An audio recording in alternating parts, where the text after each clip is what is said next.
extendida, pero con contenido que queremos compartir con vosotros y con vosotras, pues en el marco de los muchos actos y actividades que desde Más Madrid, además de muchos otros sitios, se están haciendo o estamos organizando por el 8 de marzo.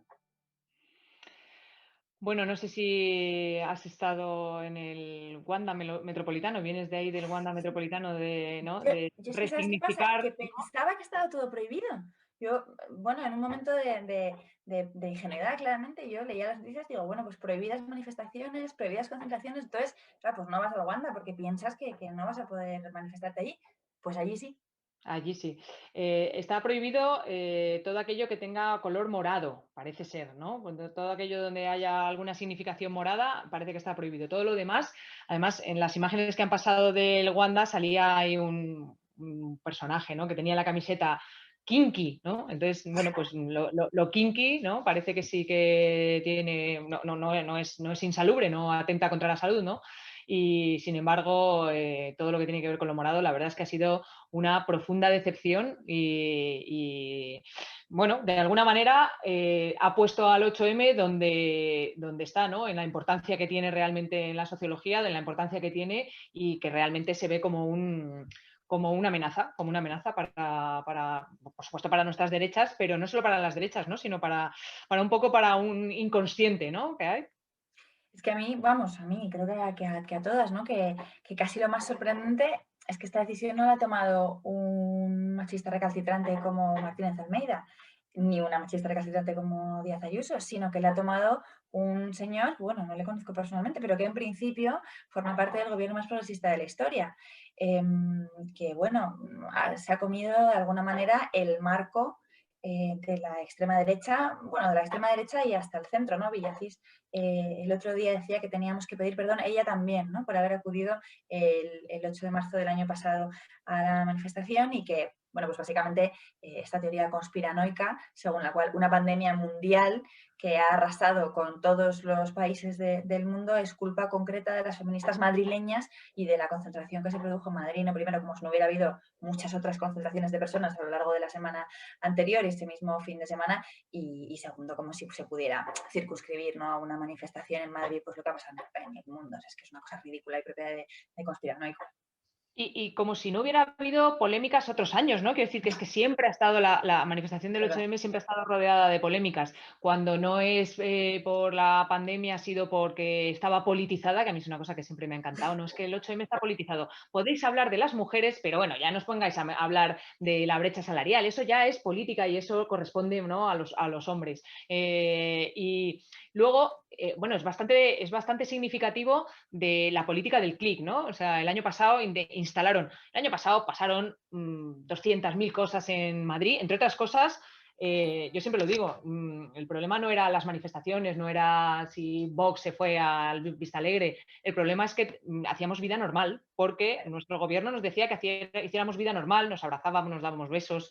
¿Hace cuánto que no nos damos besos, ¿no? Cuando nos vemos, hacíamos vida normal, ¿no? Normal, quedabas y hacías tu vida normal. Ese era el problema, ¿no? Que no teníamos la conciencia de que podíamos hacer vida normal. Pero como la política fácil, la política trampista, ¿no? La política del clic, ¿no? De la culpa ha sido del 8M y nada, lo han seguido repitiendo tranquilamente, contrario a cualquier evidencia científica, que a mí es una cosa que se me revuelve en todos los tratados de evidencia Por lo que sea. científica, por lo que sea, y de medicina se me revuelven por dentro, ¿no? Entonces, bueno, pues la política fácil, chusquera, ¿no? De clic fácil y de tal. Bueno, yo creo que obviamente en la Comunidad de Madrid hay que pedir perdón por muchas cosas a los madrileños y madrileñas, igual que en el ayuntamiento, pero no es el 8M, ¿no? El que tiene que pedir perdón. No, sí, es lo que dices, es que hay gente que lleva, yo creo, años no encontrando, buscando cada año cuál es su excusa del año para poder meterse con el 8 de marzo y con el feminismo, y este año de repente se creen que han encontrado como, wow, el gran argumento definitivo, ¿no? Que es efectivamente un argumento que no tiene ninguna evidencia empírica y que además yo creo que se les notan las ganas, ¿no? O sea, como que salivan. Tú les ves en las declaraciones de la semana pasada diciendo por qué no hay que ir al 8 de marzo y por qué tenemos la culpa de todo, y es que tenían ojitos brillantes de ilusión, ¿no? Como por fin, después de varios años en los que el feminismo es un movimiento que crece, que avanza, que pone los temas encima de la mesa y para el que las derechas han tenido que encontrar, y a mí eso me parece que es positivo y que es un éxito, me parece que demuestra el éxito del 8 de marzo, han tenido que encontrar su versión Sí. de partido o ideológica del 8 de marzo, a mí no me gusta, pero siempre he defendido que es una buena noticia que, bueno, pues que tenga que decir el feminismo, nosotras el feminismo liberal, el feminismo de verdad, el feminismo amazónico, bueno, llámalo como quieras, pero estás teniendo que subirte o que surfear una ola de la que ya no puedes decir que somos solo pues, las 4 que hacíamos la manifestación anterior ahí entre Atocha y Jacinto Benavente en Madrid, ¿no? Y han tenido que remarcarlo durante los últimos años y este año han dicho, qué demonios, por fin podemos volver a simplemente criticar a la manifestación de las mujeres y en realidad al movimiento de las mujeres, ¿no? Porque eso es lo que está detrás. Es que silenciarlo lo tiene muy complicado. Quiere decir que es un movimiento que ha venido a quedarse. Se puede quedar en las calles, en los balcones, donde sea. Quiere decir que no es, que ya es una cuestión simbólica intentar pensar o creer que porque este año no vaya a haber una manifestación masiva, no hay un movimiento masivo, ¿no? O sea, quiere decir que es no entender no entender la sociedad y no entender nada. Y luego no entender que en ningún momento el movimiento feminista iba a ser irresponsable, es decir, que había Claro, convocado de una manera súper responsable, súper cuidadosa, como en el Wanda Metropolitano, exactamente igual, y que era, o sea, quiero decir que las mujeres hemos redoblado esfuerzos de cuidados a lo largo de esta pandemia, ¿no? Y hemos redoblado esfuerzos empáticos, hemos redoblado esfuerzos de seguridad de nuestra salud, quiero decir que obviamente se nos ha vuelto a echar en la espalda todos los cuidados, toda la protección de la salud, toda la dependencia, el cuidado de los chavales cuando no han tenido clase. O sea que hemos demostrado que somos el doble de responsables y sin embargo parece que hay que tutelarnos, ¿no? A mí el otro día comentábamos que parece que la única manifestación que se ha prohibido es la del 8M, como si justo fuéramos las mujeres, ¿no? Las que no somos responsables, ¿no? Como hay que tutelarlas, ¿no? Estas mujeres es que como se junten no son del todo maduras, ¿no? Para asumir la responsabilidad de una pandemia. Y mira, chicos, llevamos asumiéndola desde hace siglos, si nos importa, somos responsables y somos maduras para reivindicarnos, ¿no? y no solo responsables y maduras, sino, o sea, o responsables y maduras tanto como que se sostiene sobre básicamente el trabajo de las mujeres, pues una parte fundamental para que el mundo siga girando cada día, ¿no? Voy a hacer un paréntesis que he leído aquí en el chat y que tenía apuntado que tenemos que decir, que es sobre mañana 8 de marzo no hay manifestaciones, pero hay convocatoria en todos nuestros balcones a las 8 de la tarde.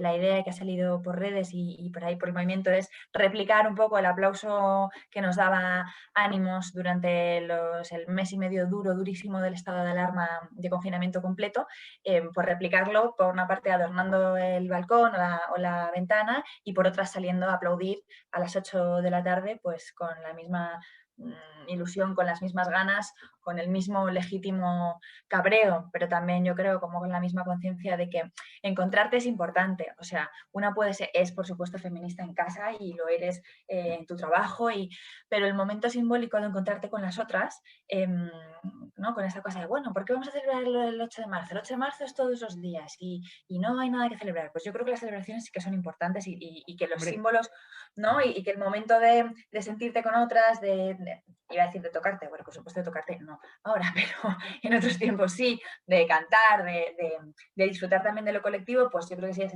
importante y en ese sentido, pues además de pasar el día trabajando y en casa cada una, pues si nos juntamos y nos vemos las caras desde las ventanas a las 8, pues será como una especie de pequeñita manifestación desde nuestras casas en versión pandémica, que es lo que nos toca últimamente. bueno, es que yo creo que justo los aplausos de las 8 tenían que ver, ¿no? Con esa red de solidaridad, esa red de empatía que se hizo ver en la pandemia y que, por supuesto, los gobiernos de tanto de Ayuso como de Almeida han intentado demostrar que no existe, ¿no? Porque casi todas las intervenciones han venido a decirnos, a intentarnos convencer de que no existe esa red de vecinal, que no existe esa red de empatía, que el prójimo da igual, ¿no? El prójimo, ahí que se salve el que pueda, ¿no? Y bueno, pues al final esos aplausos que en su momento iban dirigidos a los sanitarios, pero que yo creo que iba dirigido un poco a lo que es a toda la sociedad, ¿no? Porque al final somos todos los que hemos hecho ahí una red y nos hemos visto en un momento en el que se ha socializado la vulnerabilidad y nos hemos visto todos en el lado del paciente, en el lado del médico, en el lado de la mujer, en el lado de las mujeres que, por cierto, son las que han estado en primerísima fila, ¿no? Igual que está el primerísimo plano este de las cámaras, en primerísima fila. Todas las actividades que tienen que ver con todas las actividades esenciales, todas las actividades de cuidados, todas las actividades sanitarias, son lugares eminentemente femeninos, son lugares donde están las mujeres, ¿no? Y bueno, las estadísticas son clarísimas, ¿no? Que somos las mujeres las que hemos estado en todos esos lugares a lo largo de la pandemia y hemos sabido estar y cuidar, ¿no? Estar en primera línea y cuidar la retaguardia, ¿no? Entonces, bueno, me parece un feo gesto que dice un amigo, feo gesto, lo de delegación de gobierno. Feo gesto, definitivamente feo gesto. Con lo que decías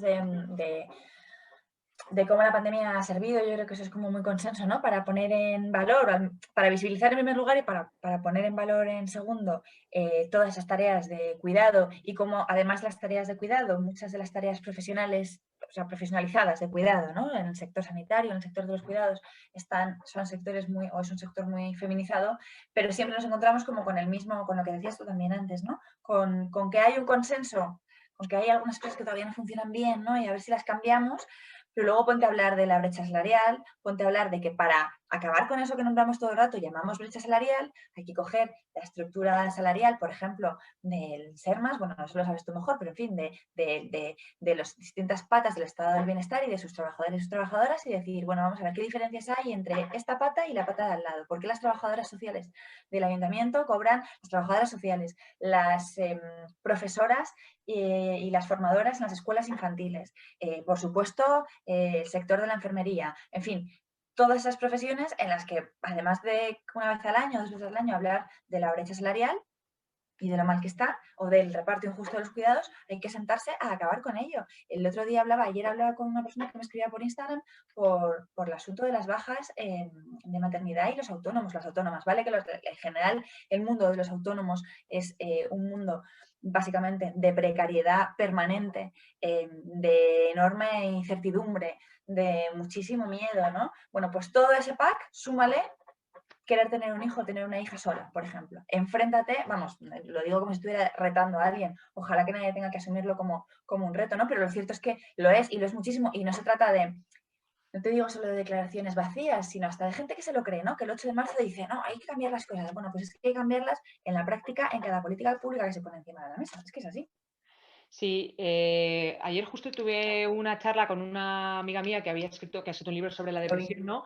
Y hablábamos también sobre los autónomos, ¿no? O sea, asumir una depresión, una enfermedad mental o una enfermedad de cualquier tipo bueno, pues siendo trabajador con cuenta ajena y teniendo un colchón social es una cosa y sin ese colchón social es otra cosa, ¿no? Porque mi amiga decía que ella se lo había podido pagar y se lo había podido permitir, ¿no? Y cuántas cosas, quiero decir, evidencia científica sobre que la brecha salarial, sobre bueno, pues sobre el sobrepeso de los cuidados que tenemos las mujeres. O sea, quiero decir, evidencia científica, papeles sobre la mesa, hay infinitos, ya no hay ningún cuestionamiento. Decía Mónica Oltra que se tarda menos en cambiar una ley, ¿no? Que es más fácil cambiar una ley que cambiar, de alguna manera, un sentimiento cultural, ¿no? O a la sociología, obviamente, ¿no? Y las leyes ayudan un poco, teniendo en cuenta que la ley de igualdad es del año 2007.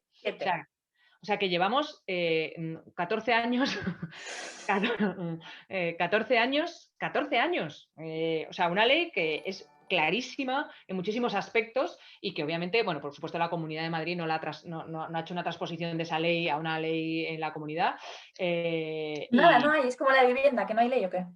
No hay ley, no hay ley. Somos de las pocas comunidades que no tenemos, si no me atrevo a decir que somos la única, ¿vale? Una ley de igualdad, quiero decir, que diga, señores, si el 70% por ejemplo, de lo que decías tú, ¿no? Del sistema sanitario son mujeres, no puede ser que su representación en los cargos directivos y en los cargos de responsabilidad en instituciones públicas, que ya no estamos metiéndonos en instituciones privadas, ¿no? En instituciones públicas sigamos siendo un 20, un 30%, ¿no? Sigamos siendo casi una anécdota, ¿no? Si nos metemos en cualquier terreno, en el terreno de las científicas, en el terreno de las enfermeras, de las médicas, ¿no? Es una cosa escandalosa. Entonces, la ley está, la evidencia científica está y lo que hay es pues una serie de privilegios que no se quieren perder. O sea, es decir, un poder basado en unos privilegios que no se quieren perder. Y bueno, pues a base de no perderlos, pues mira, a lo mejor es decir que el movimiento 8M contagia, ¿no? Quiero decir que Claro. es bastante burdo. Si lo ves desde el plano así un poco sobre la mesa, si ves las cartas encima de la mesa, claramente nos están haciendo trampas al solitario, ¿no? O sea, yo dudo, sinceramente, tengo momentos de optimismo y algunos de pesimismo, aunque suelo tirar más por la parte buena, ¿no? Pero no por decisión, sino un poco porque soy así. Pero yo llevo bastantes años convencida de que como que el crecimiento, lo hablábamos el otro día también tú y yo, en el crecimiento no solo no tanto del movimiento feminista, sino de la conciencia feminista, creo que es imparable y que es completamente incuestionable, ¿no? Que va más despacio de lo que querríamos, vamos, eso seguro, va más despacio de lo que querríamos, pero se van conquistando espacios y lugares que eran impensables hace no mucho, ¿no? Me reuní esta semana me he reunido con dos, además de con otra gente, pero con dos asociaciones de mujeres empresarias. Digamos, un sector, vamos a decir, en principio no muy proclive, digamos, no eran de las que estaban en las manifestaciones de Atocha hace 25 años, ¿no? Y me decía la presidenta de una asociación que me pareció una mujer interesantísima y empezó la reunión diciendo, mira Rita, nosotras somos conversas todas. Las que estamos aquí no creíamos en las cuotas, no creíamos bueno, en la discriminación positiva, no creíamos en el feminismo un poco porque también no queríamos creer que lo necesitábamos, que yo creo que esa es una cosa a tener en cuenta, o sea, que vincularte de alguna forma con un movimiento colectivo que dice las cosas van mal y yo me llevo a la parte injusta, para mucha gente se vive como una especie como de debilidad, ¿sabes? Como, no, yo no necesito nada, yo puedo, y hasta de buena fe quiero decir que no, que Sí, lo sí. siento como, no, yo puedo con esto, hasta que probablemente llega un momento de tu vida en el que, aunque eres una tía fantástica, te has currado una empresa estupenda, has tenido empuje, has tirado para adelante, no sé qué, y de repente, porque a mí nunca me llevan por las reuniones, porque hay rondas de nombramientos, me decían, en los consejos de administración, y es que se nombran entre ellos todo el rato y es imposible entrar. Hay 3 o 4 mujeres y todos los demás son tíos todo el rato, ¿no? Y me gustó muchísimo la reunión, me abrieron los ojos, la verdad, en muchas cosas, porque además ellas estaban comprometidas con qué mecanismos podían hacer desde el asociacionismo para intervenir en esa esfera, ¿no? En la de las empresas, pero a mí me gustó mucho ese somos todas unas conversas. No, hace 5 años, hace 10 años no estábamos en estas, ya estamos aquí en primera línea. O sea, es el mito de la falsa meritocracia, ¿no? Entonces te dicen, no, aquí hay un ascensor que si tú lo coges ya, es que no tengo la llave del ascensor, señores. O sea, quiero decir que una vez que lo coges, subes, ¿vale? Pero el problema es que no tenemos la llave del ascensor. Yo hace unos años fui a un congreso maravilloso que se hizo sobre mujeres y medicina, ¿vale? En el cual pues había varias especialistas, varias mujeres especialistas de diferentes especialidades, ¿no? Que habían dicho, pero ¿qué tomadura de pelo es esta? Somos el 70% de las mujeres. Y resulta que vas a un congreso y los paneles son el 70% hombres, los papers están firmados por hombres. Entonces, claro, dicen, o sea, estamos haciendo nosotros todo el trabajo más a pie de cama, ¿no? O a pie de hospital, y resulta que al final son los hombres los que aparecen, los que hablan, los que se significan, y lo que decías tú, ¿no? Los que se dan las palabras unos a otros. Pues como dice fulanito, claro, como dice el doctor no sé qué, y la doctora no aparecía en ningún sitio. Claro.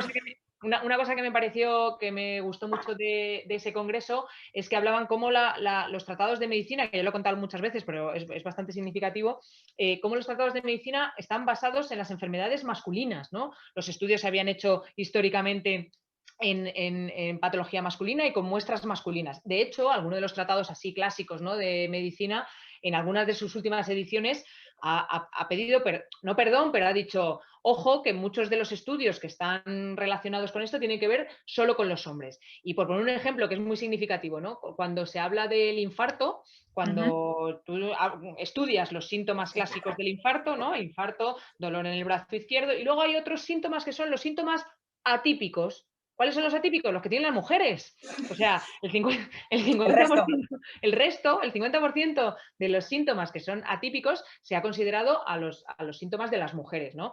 ¿Y por qué las mujeres se infradiagnostican? Pues porque siempre se les atribuye más alguna percepción psicológica. Y una cosa muy curiosa, y es porque las mujeres van más tarde a su diagnóstico porque tienen que terminar de hacer las cosas de la casa.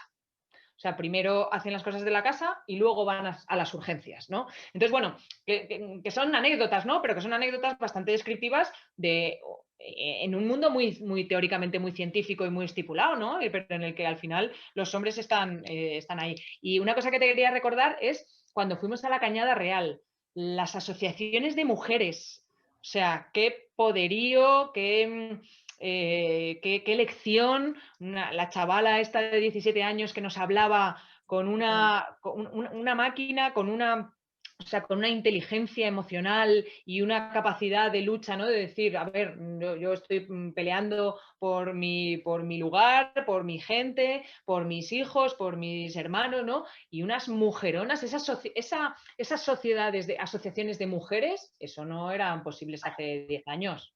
Eso es un cambio, claramente. De hecho, ellas oscilaban, fue muy interesante, ¿no? Porque todavía tenían a veces como rémoras, como de, bueno, yo no trabajo, estoy en casa, ¿no? Una tía que tenía 5 hijos, que les daba de comer, que no tenía luz y que además, quiero decir, que por supuesto trabajaba 12 horas al día, aunque nadie le pagara un salario, ¿no? Pero a la vez una conciencia de que, de alguna forma, sus casas y la comunidad recaían sobre ellas.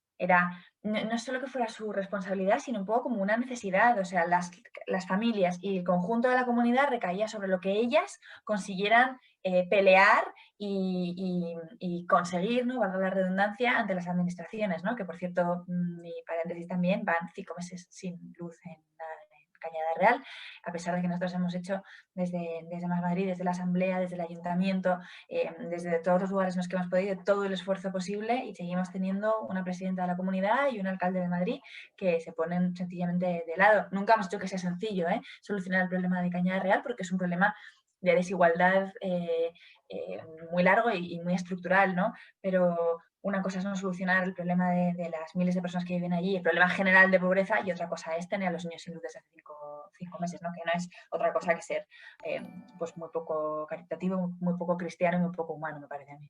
Bueno, ser bastante cruel. O sea, que quiero decir que además escudándose, pues eso, ¿no? En la criminalización, cuando jamás, nunca en la vida un niño tiene la culpa de por qué está viviendo en un entorno, y es la comunidad, la comunidad, el ayuntamiento y los poderes públicos los que tienen que hacerse cargo de esa situación de los niños. Ya está, fin. ¿Para qué te has metido en política?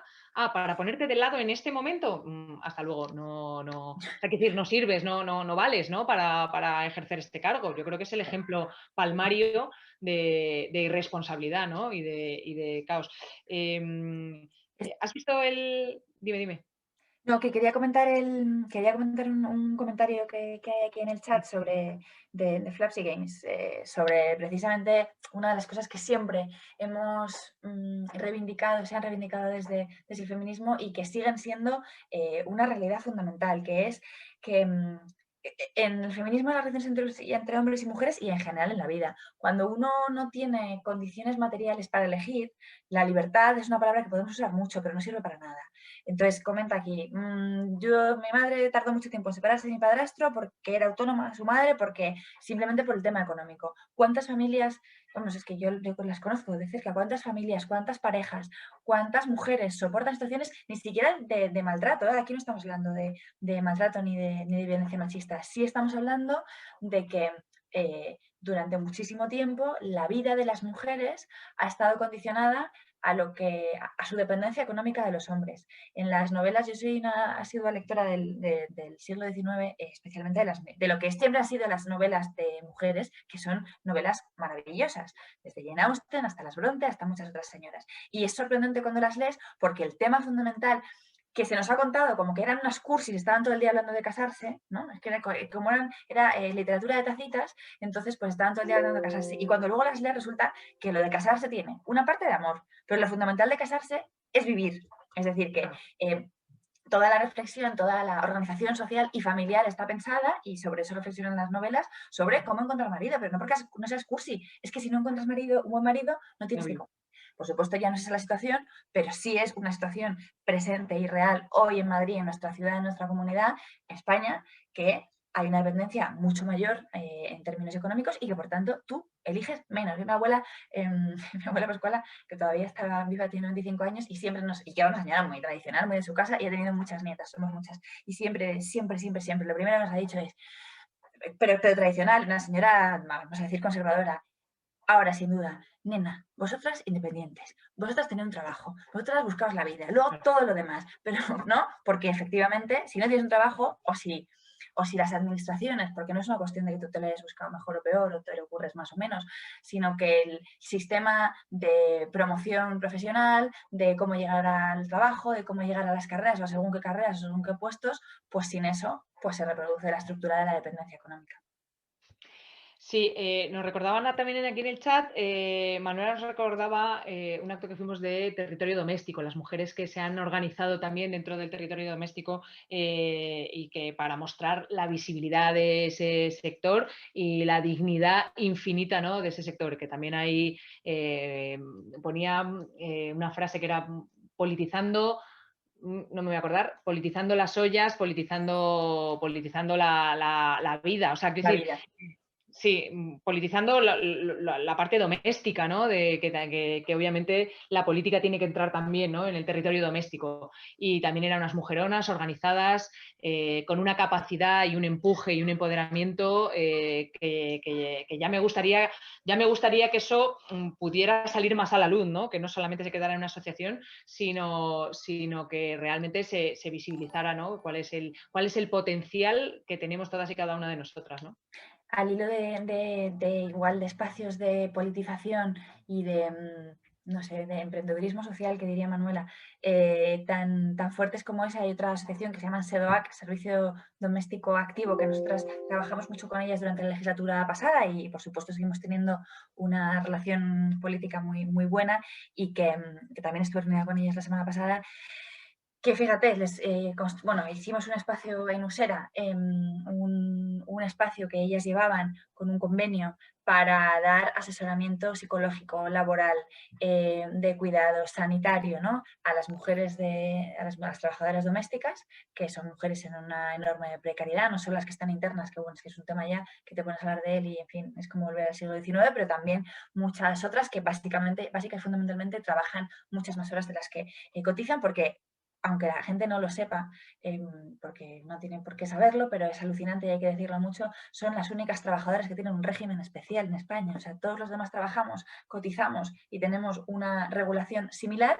Las trabajadoras del hogar tienen asumimos con muchísima tranquilidad que tienen, no, pues están como en una excepción, Sí. una excepcionalidad mala, porque además la vida les va peor, es mucho más complicada. En la habitación, ¿no? En la habitación apartada de la casa, ¿no? Están ahí. Literalmente. Me ponían en el chat que se llama politizando los delantales, las ollas y las calles, Los ¿vale? delantales, qué bonito. Los delantales, las ollas y las calles. Y la verdad es que habían hecho algunas actividades y algunas referencias que eran maravillosas. Yo no me acuerdo cómo se llamaba una de las de una de las lideresas, ¿no?, de este movimiento, que salió una vez y hablaba, es que nosotras estamos educando a vuestros hijos e hijas, ¿no? O sea, fíjate qué lugar, qué posición social tenemos tan importante, obviamente aparte de lo que es la educación en sí misma, pero la educación en casa, en muchos casos, ¿no?, en el caso de las internas, tal, estamos en contacto de toda la educación emocional, ¿no?, bueno, pues de muchos niños y niñas, ¿no? Y la importancia que tiene eso y lo mal tratado que está eso, ¿no?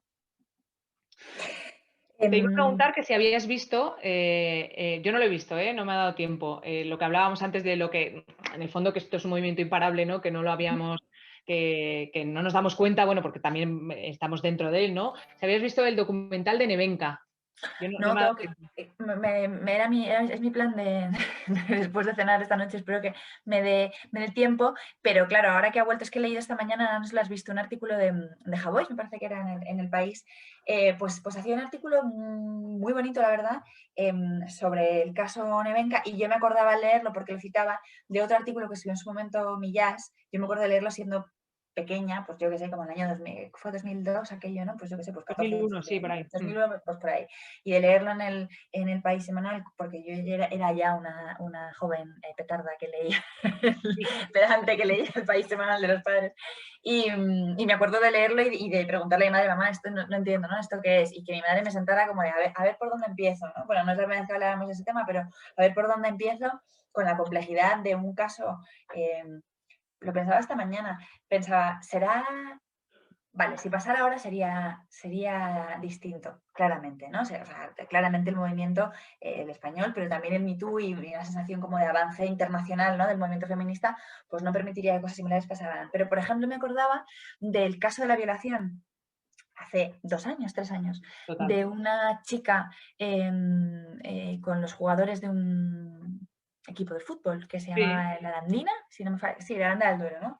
Y entonces, pues es un caso, bueno, es claramente un caso de agresión sexual, pero es uno de esos casos en los que, pues como el caso de la manada, en los que permite reflexionar muy bien sobre el enorme poder de coerción sin violencia que pueden llegar a tener, que podemos tener los humanos unos sobre otros, pero especialmente los hombres sobre las mujeres, ¿no? O sea, que no es solo, que la agresión sexual no es solo con una pistola en la cabeza, que hay un conjunto de factores de coerción, de presión, de miedo, que a veces no hace falta ni siquiera ejercer de forma directa, total. muy a menudo, no hace falta ni siquiera ejercer de forma directa esa violencia, ¿no? Bueno, pues en el caso de la Arandina, igual, la chica de repente se convirtió pues en, oh sorpresa, la puta del pueblo, que medio había querido pero luego no, y por tanto era culpable de, y los titulares, acuérdate, eran los pobres chavales condenados a 8 años de cárcel por nada. Bueno, pues sí, por mucho, ¿no?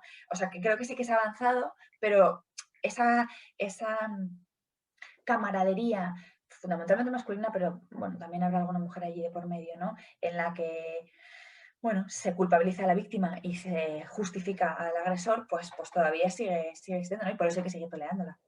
Bueno, ese sesgo cognitivo, ¿no? Que justifica, ¿no? Que dices, bueno, y Hmm. el caso de Nevenka, claro, fue hace 20 años y llama la atención como que casi fue tratada como una marciana, ¿no? Esta marciana que dice, pero pues, solamente han abusado. O sea, que decir, bueno, Sí. que no, ¿no? Y esa camaradería a la hora de entenderlo, ¿no? Que es casi más preocupante. Mi abuelo lo llamaba, así, no en este caso en concreto, lo llamaba la sociología mostrenca, ¿no? Esa sociología mostrenca de bueno, Mm. pues hija, tampoco será para tanto, ¿no? Lo que pasa, yo qué sé, ¿no?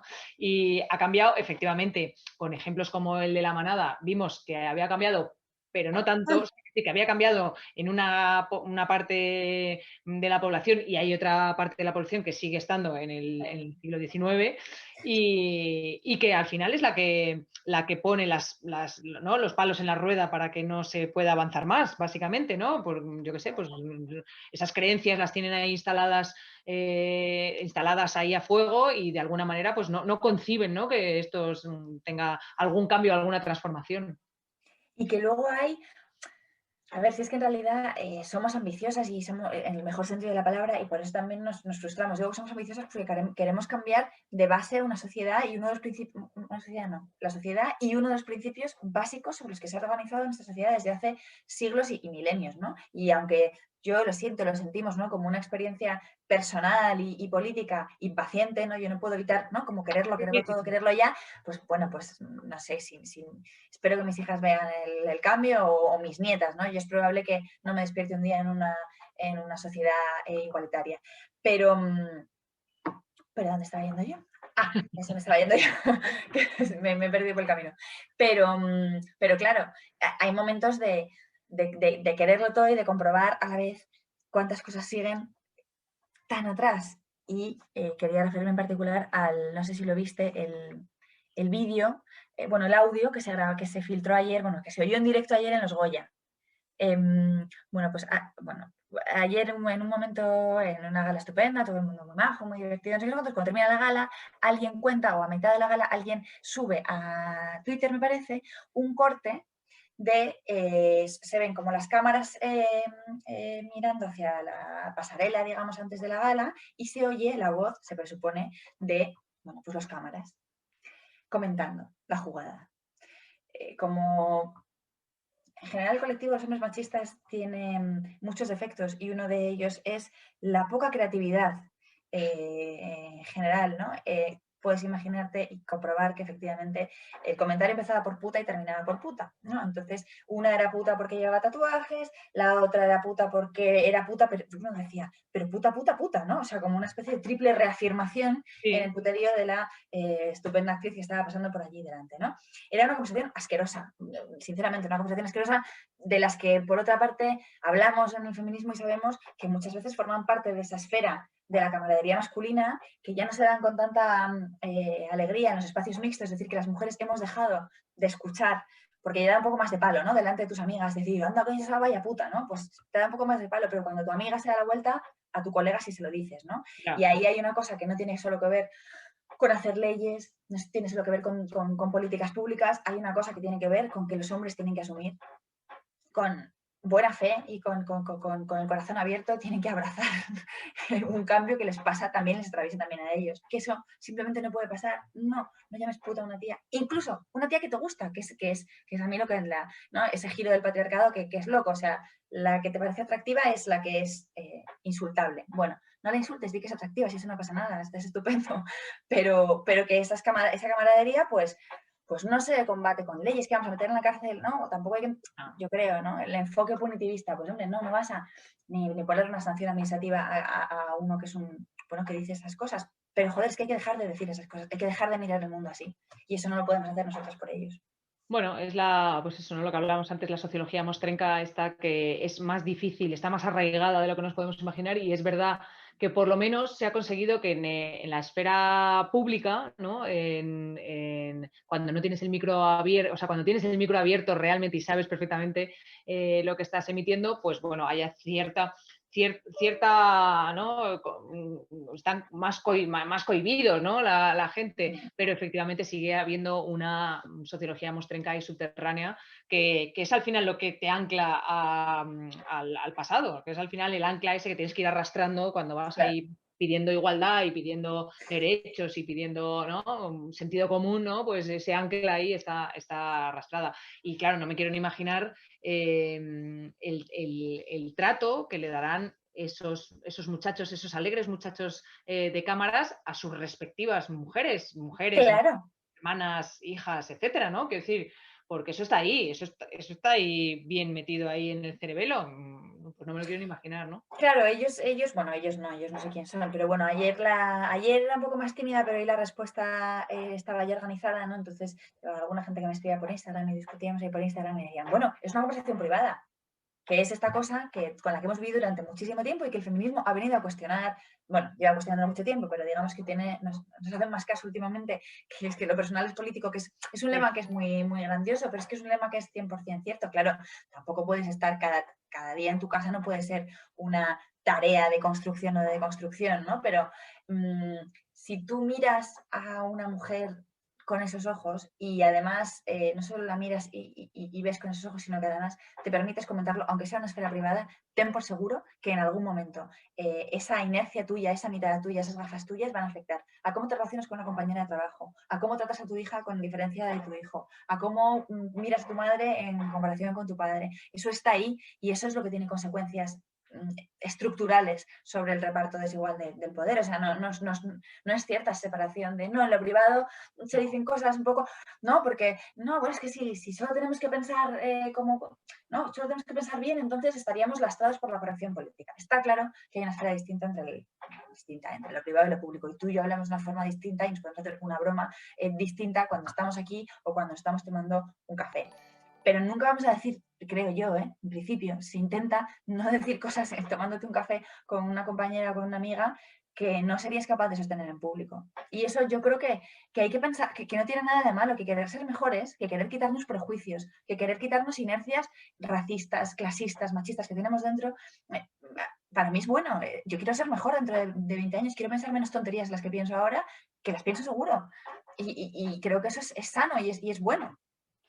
Pero además hay una cosa, es que, o sea, el margen, ¿no? O los límites, esas cosas no las decimos en el ámbito privado porque no las pensamos. Exacto, Quiero decir, o sea, no exacto. porque estemos cohibiéndonos en el ámbito público de, ay, no voy a decir lo que pienso, esta barbaridad que pienso, sino sencillamente porque no las pensamos. Y no las pensamos, Exactamente. obviamente, ¿Por qué no? porque tenemos, porque no, porque tenemos, o sea, es imposible que en un ámbito privado tienes un margen más de confianza en el que puedes decir alguna broma. Yo lo puedo incluir dentro de los márgenes Sí, de la broma, pero no de los márgenes del insulto. Quiero decir, es que no se me ocurre de ninguna de las maneras, ni creo que se le ocurra a nadie de mi entorno. total. Quiero decir, decirlo en el ámbito privado, ni siquiera, ni siquiera como broma, ¿no? Total. De Entonces, hecho, lo está bueno, diciendo aquí, lo dice María José, que las palizas a las mujeres, o sea, que la violencia machista también era hace nada, claro, hace una década, hace 2 décadas, un asunto privado, ¿no? Bueno, eso sucede dentro de casa y no tiene, no tiene consecuencias fuera.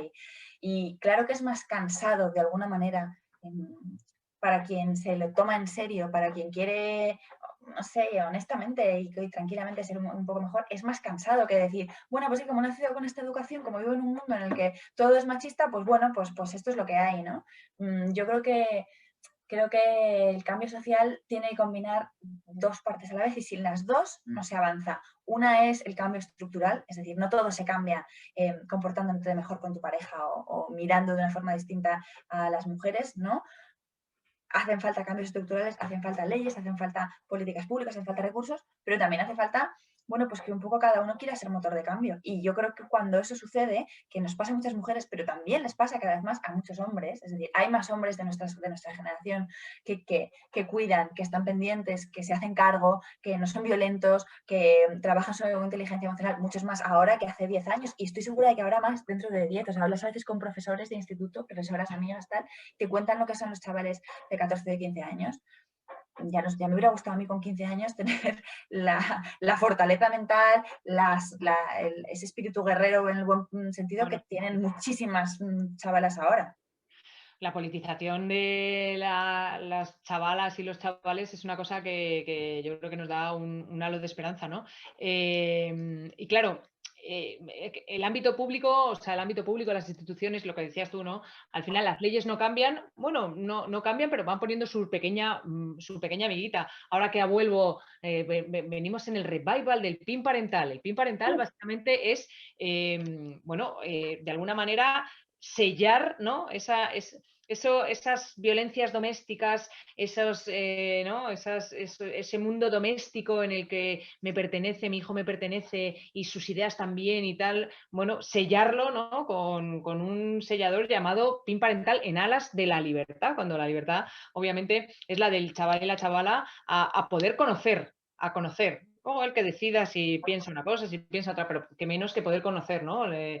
Conocer que existe el machismo, conocer las estadísticas, conocer que existe, bueno, que existe el sexo, que existe, ¿no? Que existen las agresiones, que hay un sexo con sentido y otro que no, bueno, cómo relacionarte con el otro sexo. Todo eso a mí es que es una cosa que me espanta hasta límites insospechados, ¿no? Pensar Es horroroso. que yo voy a ser, o sea, que de alguna manera la sociedad no tiene nada que decirle a nuestros chavales, ¿no? Porque no es el gobierno, no No, confundamos, no, no efectivamente. es el gobierno, no es una tutela del gobierno que educa, ¿no? Es toda la sociedad, toda la tribu que somos al final, los que, bueno, marcan unas pautas mínimas de convivencia, ¿no? Que nos separa un poquito de lo que es una selva. Total, total. Yo además creo que, y de hecho me sorprende, creo que en el discurso y en un poco el sentimiento de la extrema derecha, ¿no? En la gente que es de Vox, y pienso, pero aquí, ¿qué hay? ¿No? ¿Qué tipo de personas, digamos, aparte de que hay personas que hayan votado anteriormente en PP, pero que eran ya bastante más de derechas, digamos, que el centro, ¿no? Vale, pero luego claramente hay otra cosa nueva. Hay otra cosa nueva, hay otra cosa, hay una parte de un discurso nuevo. Digo que es nuevo porque aparece novedosamente, digamos, en escena, pero no tiene nada nuevo, es bastante viejo. Y para mí lo que más lo define es como una pulsión, como por qué todo vuelve al orden, ¿no? O Claro, sea, tú les ves, claro. ves sus comentarios, ves lo miraba también ayer, ayer y la semana, y a lo largo de la semana, viendo los comentarios en las cuentas oficiales, de los diputados y diputadas de Vox y de las cuentas del propio partido, comentando la gala de los Feroz en la que estuvimos juntas, por Ah, cierto, en el sí, primer evento al que hemos ido, yo creo, sí, sí. en mucho tiempo, muy seguro, muy bien y tal, la gala de los Feroz y la gala de los Goya. Entonces, ponían fotos de Samantha Hudson, que es una tía estupenda, poderosísima y divertidísima, que claramente no se encuadra y no quiere ella encuadrarse dentro de los cánones, digamos, de la normalidad heteronormativa, para la redundancia. O de soy una pringada. Entonces, sus comentarios eran como de una especie de repulsa como por lo nuevo, ¿no? ¡Qué horror esto nuevo! ¿Por qué no podemos volver? Es que había una que lo ponía, decía como, ¿por qué no podemos volver como a lo normal? O sea, la mujer, el hombre, la mujer se tiene que poner guapa para estar guapa ¿no? Para gustar a los hombres, como en realidad como un mundo de armarios. O sea, nos queréis meter a todos otra vez en un armario del que solo tenéis las llaves vosotros. Entonces, hay una llave para que salgas si eres chica y además te pintas los labios, que no tiene nada malo, yo me los pinto, pero quiero decir, si reproduces el conjunto del canon y del estereotipo, y si no, disimula, porque no quiero verte hacer Claro, otra cosa, no soporto verte hacer otra cosa. claro. Entonces, prefiero que mientas o que no existas y que estés ahí metido sin hablar, que tener que hacerme a la idea de que, hola, van a pasar cosas muy nuevas a lo largo de la historia. Es mejor que lo vayas asumiendo. Pero está bien el enfoque que das, porque no es que no existieran antes, es que estaban en un armario. Es Claro, como, claro, claro. escóndete, humíllate, esconde lo que eres, ¿no? Que al final tiene que ver también con todo el tema trans. Esconde lo que eres porque realmente me molesta, ¿no? Que seas otra cosa a la que yo no puedo entender, ¿vale? Y yo siempre pienso, si no lo puedes entender, yo no entiendo muchas cosas, quiero decir, no entiendo muchas cosas, ¿no? Ya estoy en una generación ahí que cabalga entre los youtubers, no entiendo, pero la respeto, ¿no? O sea, que decir que, bueno, pero eso tiene que ver con una mentalidad, un tipo de mentalidad conservadora, un tipo de mentalidad carca, un tipo de mentalidad retrógrada y que tú hablabas antes de el orden, no es el orden, es su orden, ¿no? Claro, Un orden claro. en el que eso, ¿no? No sé cómo lo hablabas antes, que ha tenido gracia el consenso de las tacitas o la conversación de La tacitas. literatura de tacitas. Literatura de tacitas, ¿no? Así lo Oye, llama. bien, venga, literatura de tacitas, bien, ¿vale? Y luego cada uno es perverso dentro de casa o ya tal, pero escóndelo, ¿no? Porque esto es una vergüenza social. Y eso ya sí que es, sí o sí, eso sí que es imparable. O sea, Total. quiero decir, eso es imparable, pues lo que hablábamos antes, ¿no? Las chavalas ya están politizadas hasta el extremo de que no se les puede decir lo que deben o no deben ser, lo que sienten o no deben sentir, con quiénes se identifican y con quién no se deben identificar. Yo creo que eso es absolutamente imparable. Y bueno, pero aún así, siempre, bueno, pues hay gente que intenta que eso no avance, que al final no es un lastre que llevamos viviendo los siglos, ¿no? Que Siglos. no es nuevo. Sí, y que aunque estemos, vamos, que aunque a veces tengamos la sensación, a mí me pasa algunas veces, ¿no? Con compañeras o tal, como, es que vamos a peor, es que ahora los chavales son peores, es que ahora, no sé, no, a lo mejor hay menos violencia física, pero se controla a las chicas por WhatsApp, es que ahora no. O sea, yo creo que tenemos que tener la perspectiva y el rumbo claro. Cada año que pasa es mejor, cada año que pasa hay más mujeres más libres y más hombres más libres también, que Sí, quieren sí, serlo, que tienen 9 años y dicen, pues es que esto no me apetece hacerlo así, mamá, lo quiero hacer de otra manera. Y su madre dice, bueno, pues venga, pues vamos, no es fácil, vamos a ver, vamos a probarlo. Leía ahora un hilo de una persona a la que no conozco en Twitter, ¿no? Y contaba que su hija había venido a decirle que era lesbiana. Y decía ella, yo ya lo sé desde los 4 años. Estaba esperando un poco como la confirmación. Ha venido antes de lo que yo esperaba, ¿no? Decía la madre, pero bueno, pues estamos aquí en ello, ¿no? Y decía, siempre lo he sabido, pero tengo miedo, porque tengo miedo, decía, tengo miedo porque alguien le diga algo en el colegio y tener que matar a un niño, que es una cosa por la que una va a la cárcel, ¿no? Es decir, tengo miedo, como madre lo entiendo, ¿no? De tener que cuidar, ¿no? Y de que tu vida sea un poco más complicada. Pero esto está tan claro, ella lo tiene tan claro, ha venido tan joven, tan pequeña a decirme con toda su tranquilidad, oye mamá, esto que me ha abierto los ojos, me ha quitado parte del miedo, ella, mi hija pequeña. bueno, De, es que lo de los niños es espectacular, la naturalidad, la frescura con la que vienen al mundo. Es que es un poco absurdo decirlo, pero es así. es absurdo, pero yo que tengo tres chavales, obviamente nos dan mil vueltas en naturalidad y en aceptación de las cosas. Creo que somos los adultos los que luego vamos de alguna manera enmarañando, ¿no? Esas conexiones neuronales, pero desde muy pequeñitos, además podría decir que mis 3 hijos, cuando yo les decía: "Vamos a invitar a tus amigos", a mis amigos y a mis amigas, ¿no? O sea, con una naturalidad como diciendo: "¿Pero qué me está contando esta? Tengo amigos y tengo amigas", ¿no? Luego, obviamente la convivencia, pues seguramente, y el lenguaje, pues al final se Sí, va sí. modulando, ¿vale? Pero había una experiencia muy chula que además yo la hice en la clase de uno de mis hijos, y es que, bueno, les das era un niño y una niña, ¿no? Y entonces tienen que hacer un trabajo, que era una chorrada, poner unas bolas y no sé qué, vale. Y luego a uno le regalaban un frasco lleno al chico le regalaban un frasco lleno de golosinas y a la chica la mitad, ¿no?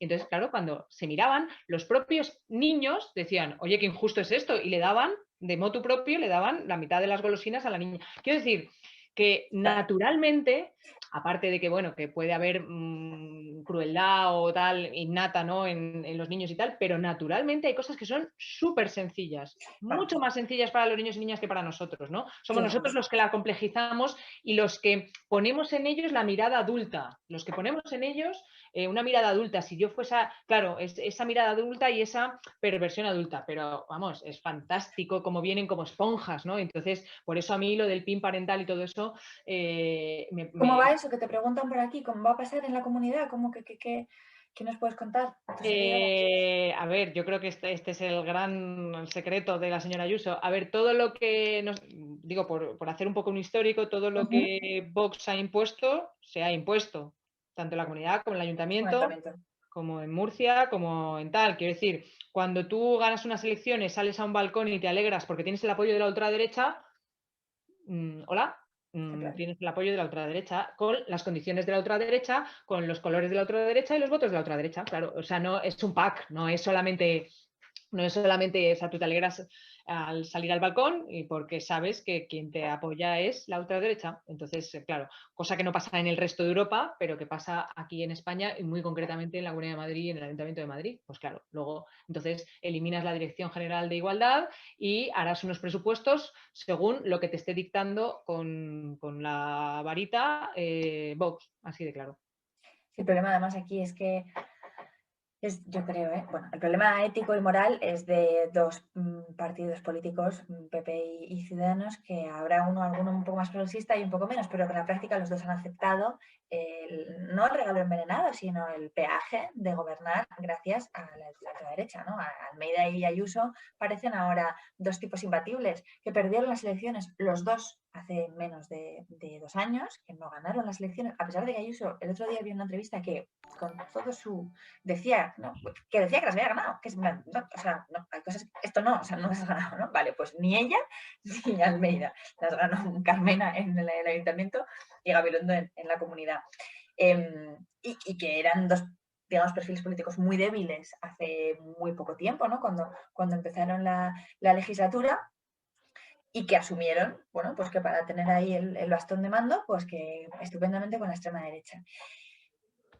Y eso a mí me parece éticamente deleznable, porque la extrema derecha en Madrid, en España y en el mundo tiene el objetivo claro y explícito además, mira, a diferencia de otros, esta gente al menos va de frente, ¿no? Tiene el objetivo claro de poner la comunidad, Madrid, el ayuntamiento o España en orden, para lo cual les sobran algunas cuantas miles o decenas de miles de personas, ¿no? Que no es que nos vayan a eliminar físicamente, pero que no quieren vernos representando en los espacios públicos, no nos quieren ver.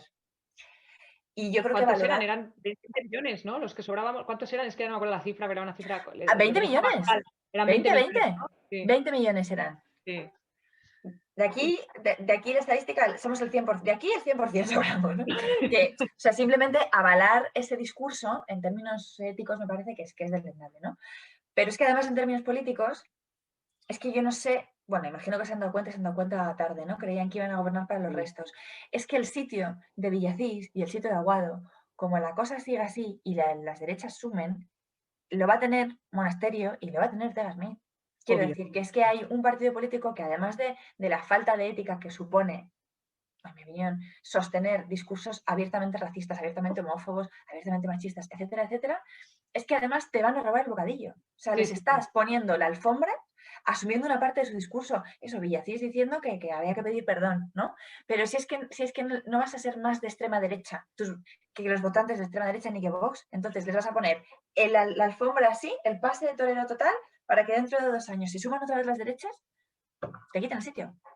Solo hay una persona que es más de extrema derecha que la extrema derecha y que se los ha comido, que es Ayuso. O sea, Es quiero verdad. decir, en la Comunidad Bueno, de Madrid, sí, sí, sí. en la Comunidad de Madrid, Monasterio está desaparecida no por de mérito propio, sino porque ya está perfectamente representada por la señora Ayuso, ¿no? Pero bueno, sí, básicamente Ciudadanos vino a poner. O sea, ¿Ciudadanos a qué vino? Es que es una pregunta que nos Claro, teníamos que haber hecho, o claro. sea, que nosotros nos hemos hecho muchas veces, ¿no? Vosotros exactamente a qué habéis venido, ¿no? Aparte de a contarnos la regeneración. Bueno, si te lees alguno de los discursos en la legislatura pasada, la verdad es que da una vergüenza ajena, ¿no? Sabiendo luego el histórico de lo que ha pasado, pero Bueno, perdona, el histórico de lo que ha pasado y que en la legislatura pasada sostuvieron, cuando entraron en la Comunidad de Madrid y dijeron, espera, de las opciones posibles, ¿qué voy a hacer? Ah, sí, para regenerar la política voy a dejar gestionando los 20.000 millones de presupuesto de la Comunidad de Madrid a los ladrones del Partido Popular de la Comunidad de Madrid. y no Sorpresa. contentos con eso, dijeron, ¿qué hacemos en esta segunda oportunidad que nos dan? Vale, vamos a dejárselo otra vez a los mismos ladrones, pero esta vez maquillados con la ultraderecha. O sea, entonces quiero decir, realmente a ¿Qué qué has pasa? ¿Qué venido? puede salir mal? ¿Qué más quieres? Claro, ya la tercera legislatura desaparece mejor porque ya solo te falta, yo qué sé, ¿no? Ya no sé lo que te falta. Pero bueno, sí, realmente nosotros siempre lo decimos, el PP no solo perdió estas, sino que en las anteriores necesitó ya de un comodín, como fue Ciudadanos, y en esta legislatura ha necesitado ya de dos comodines, Vox y Ciudadanos. Quiero decir, cada vez necesita más apoyos, pero bueno, por lo que sea, lo siguen teniendo, ¿no? Y sabiendo que obviamente la alternativa en Madrid existe y sería, aunque solo sea de salud democrática, yo solo ya apelo a la salud democrática, ya casi ni a nada más, ¿no? A cómo reformularemos, cómo reforzaremos nuestros servicios públicos, ya iremos viendo, pero solo por salud democrática, solo por ver que solo tienen ¿no? una guía, solo tiene una guía. Y es una guía del siglo XIX, solo con eso yo creo que nos merecemos en Madrid un cambio.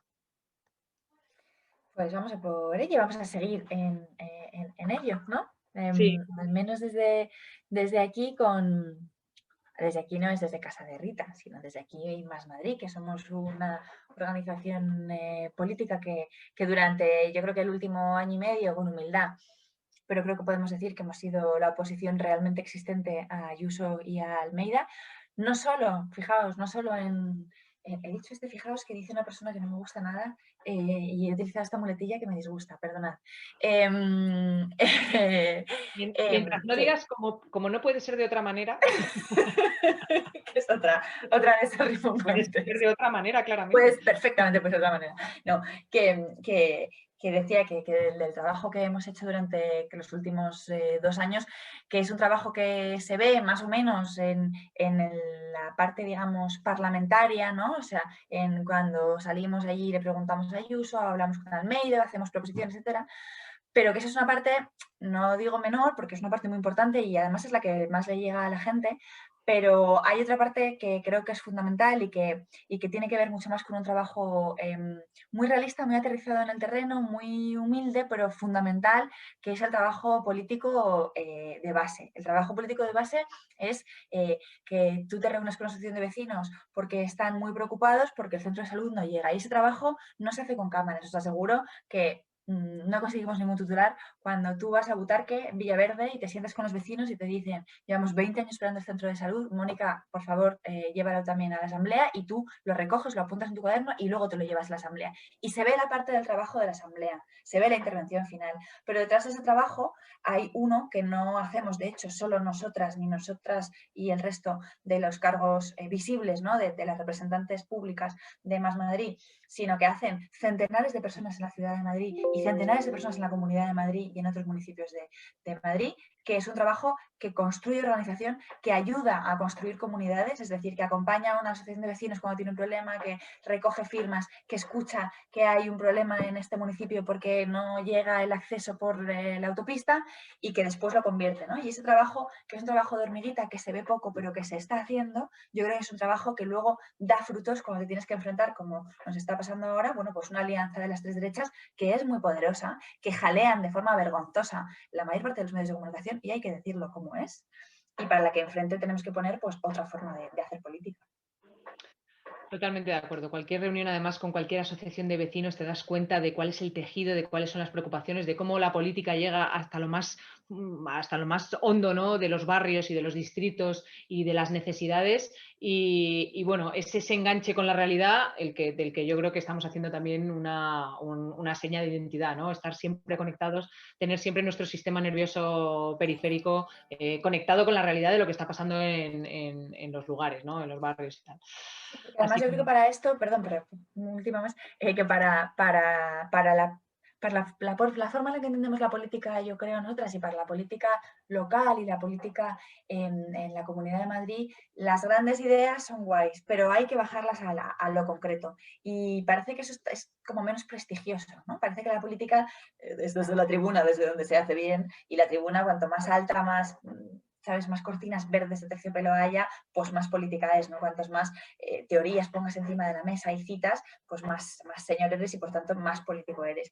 Y yo creo que en Madrid nos hace falta mucho trabajo y mucha política de Madrid, sobre Madrid, porque lo que quieren las tres derechas en Madrid es que hablemos de España, de Cataluña, del Brexit y de cualquier otra cosa que no sea qué se hace concretamente en Madrid para que haya menos contaminación, para que haya más centros de salud, para que haya menos listas de espera, para que los coles estén menos saturados y para que los profes trabajen más. Eso es hacer política madrileña y eso es justo lo que no quieren hacer ninguno de derechas que tenemos.